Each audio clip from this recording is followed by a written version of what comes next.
Ами аз мога да съм полезна в сглобяването на пъзела по теми, които считам, че относително са ми ясни. Това е тема на парламентаризма. А ако сте заместник-председател на парламент, не може да не ви бъде ясно. И затова ви питам, убедено ли подкрепихте господин Пеевски като външна кандидатура, външна личност на системата за председател? Убедено ли беше вашето гласуване? Нека да обясня. Парламента взема решения по различни въпроси. Народните представители са длъжни да участват, да внимават, да вникват в всички теми, които се обсъждат и решават от парламента. Но на практика това е невъзможно. Вникнахте ли в гласуването? Обяснявам, никой не е специалист по всички теми. Вникнахте ли в това гласуване? Очевидно не съм вникнала. Но така или иначе, когато не разбираш от нещо, се доверяваш на тези, които са специалисти Добре. Искам да ви обясня, че по този начин се приемат и законите в парламент. Разбирам, това е ясно. Но че когато по този начин се приемат решенията, по този начин се правят и персонални избори. Точно така. На СЕМ, на НЗОК, на ДАНС. Разбира се. Въпросът е, че след нали като гласувахте... не очаквате, например, че всички сме наясно коя е най-удачната кандидатура за НЗОК. И не всеки може да прецени от конкретното изслушване кой е бил по-добрия вариант. И тогава се оставя на хората, които са в здравната комисия, които разбират от тази проблематика, които познават хората, да вземат решение. Тоест да предложат решение, което се подкрепи от останалите. Разбирам, вие подкрепихте... Днес, примерно, бяха гласувани повече от 100 текста в парламент. Вие очаквате ли от мен, която даже ръководех гласуването и парламентарния дебат, т.е. съм слушала какво се случва в зала, да разбирам и да съм вникнала максимално в всяко едно гласуване? Не сте ли? Ами не съм. Добре, не съм и няма как да съм. Няма как който и да е народен представител да е... отговорност. Вота е отговорност. Да, така е. Така. И когато вие послушахте експертите си... Тъй като говорим за това, що е топ парламент и как се вземат решенията в парламента, ето давам примери. Да се върнем към темата. Ето, вие се доверявате на вашите експерти, подкрепяте външна на системата кандидатура в лицето на господин Пеевски, избирате го, след което само след часове възниква криза и вие оттегляте кандидатурата. Защо я оттеглих? Не, господин Пеевски сам отказа да встъпи в длъжност. Защо? Какво се случи?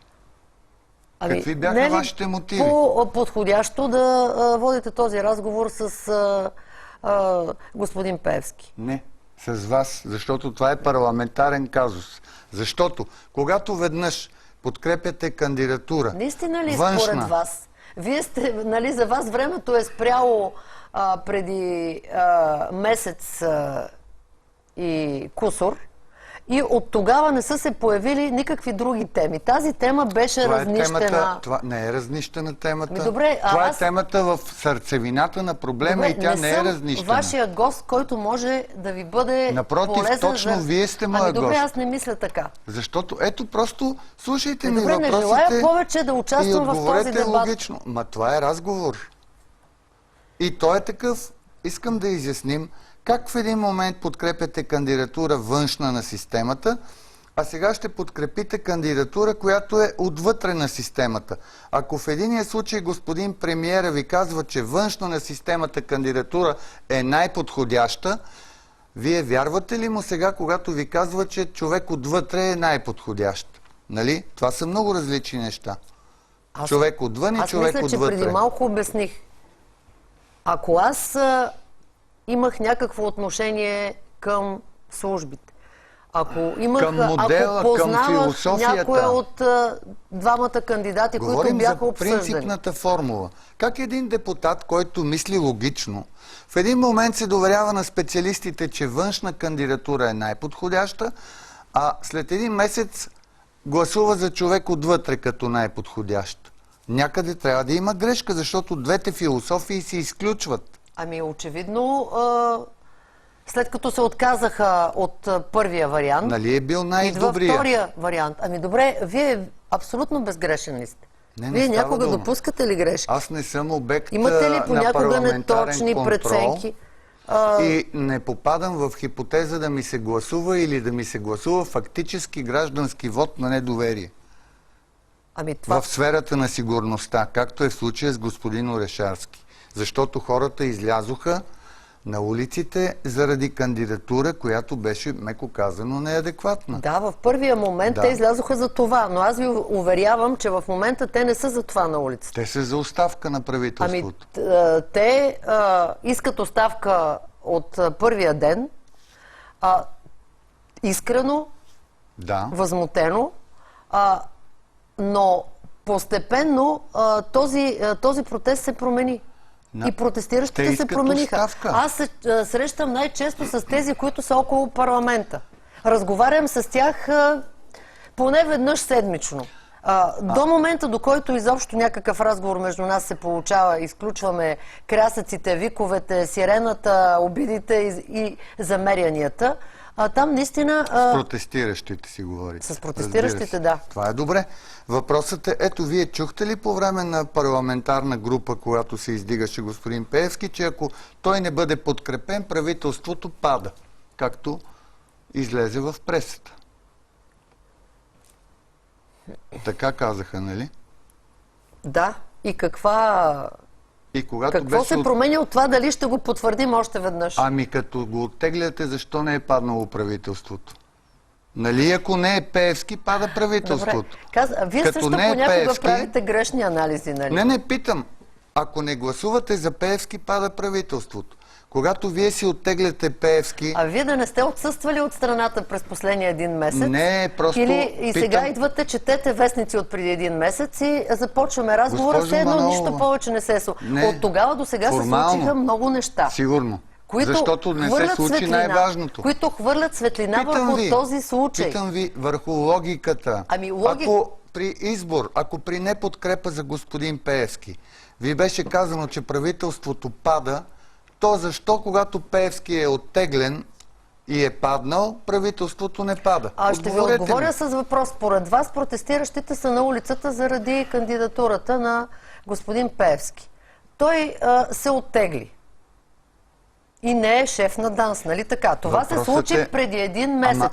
Въпреки това протестиращите продължават да са на улицата. Част от тях повтарят едно и също вече повече от месец. Радикализират се. Питам ви нещо простичко. Ако подкрепата за Пеевски, не подкрепата за Пеевски означава падане на правителството, то защо оттеглянето на Пеевски... който започва да отекчава и нас двамата, не, напротив, на мен ми е страшно интересен. Мисля, че само на вас. На мен не.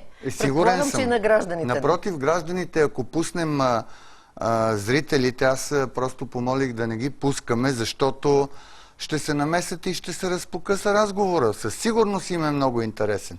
Простичка формула. Искате ли да пуснем гражданите с всички рискове? С всички рискове, които носи това. Пускаме гражданите, обаждайте ни се и ни кажете вашето разбиране. Защо, когато не подкрепа за господин Пеевски означава падане на правителството, при оттегляне на Пеевски правителството остава?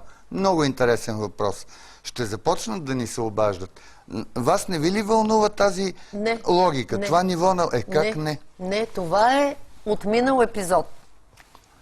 Това е отминал епизод. Казвам, всеки може да сгреши, може да направи грешен анализ.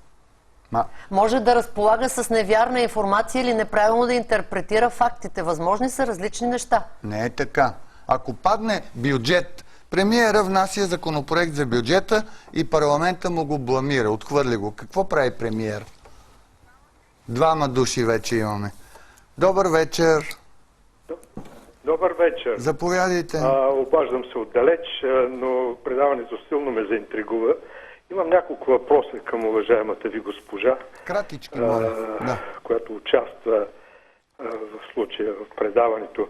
Първо, кои са специалистите, които са определили този господин Пеевски за най-подходящата фигура, на които тя се доверява?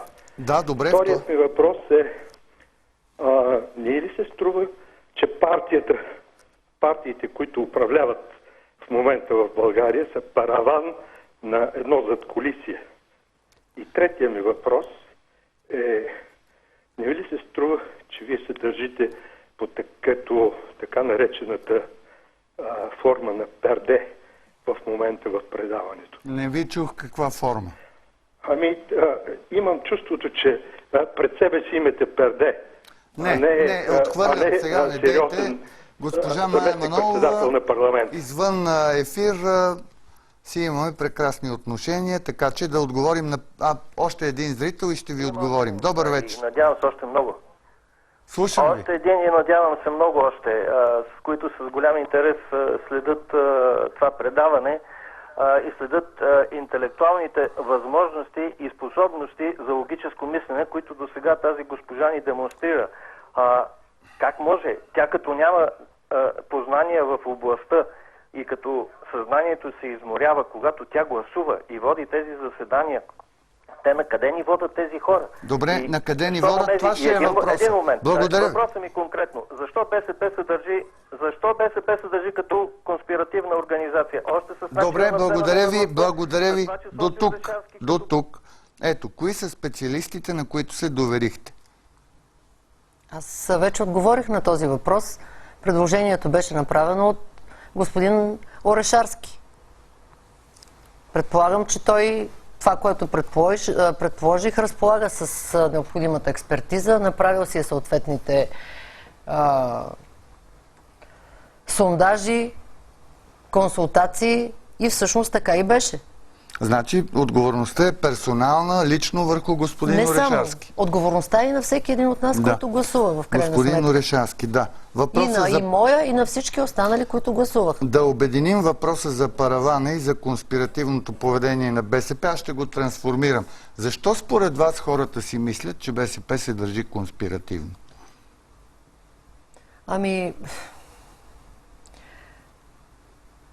Конспиративните теории по принцип са любими на българите. Но в случая хората имат основания не само по отношение на БСП, по отношение на другите партии, които управляваха през последните 23 години. И обяснението е много просто. Липсата на пълна публичност и прозрачност, как се взема едно решение, кара хората да си мислят, че то се решава в друга среда от някакви тайнствени хора, които дърпат конците. А за вас нямаше ли усещане за непубличност и непрозрачност? Да, това беше непублично и непрозрачно решение. Непублично и непрозрачно решение. Искам да ви върна към въпроса, който аз зададох. Какво се случва, ако министър-председател внесе от името на кабинета законопроект за бюджета и парламента го отхвърли? Това е много тежко бламиране на премиер и на практика би следвало след това, като последен възможен ход, премиера да поиска вот на доверие. А когато такова нещо се случва в сферата на сигурността, при променена формула на гласуване, при която предлага кандидат за председател на ДАНС, избиран от парламента, което означава, че в личността на председателя се включва една философия и разбиране за сигурността и тази кандидатура бъде бламирана, особено по такъв начин, не следваше ли господин Орешарски да поиска вот на доверие от парламента в сферата на сигурността?